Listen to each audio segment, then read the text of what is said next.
Bismillahirrahmanirrahim. Ang mga sunna ratibah.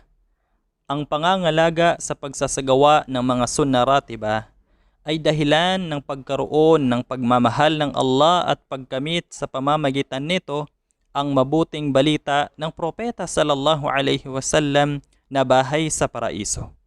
Ayon kay Habibah radhiyallahu anha, narinig niya ang sugo ni Allah sallallahu alaihi wasallam na nagsasabi, "Ma min 'abdin muslimin yusalli lillahi kulla yawmin 12 rak'atan tatawwu'an ghayra fariida illa banallahu lahu baytan fil jannah aw illa buniya lahu baytun fil jannah." Rawahu Muslim.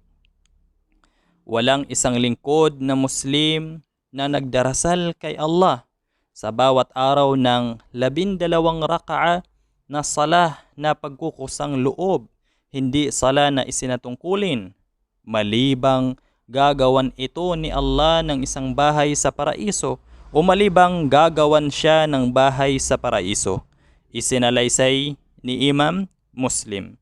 At ang mga sunna ratibah ay ang 2 raka'a bago ang sala ng Fajr, at 4 na raka'a bago ang sala sa Dhuhr, at 2 raka'a pagkatapos nito, at 2 raka'a pagkatapos ng sala sa Maghrib, at 2 raka'a pagkatapos ng sala sa Isha.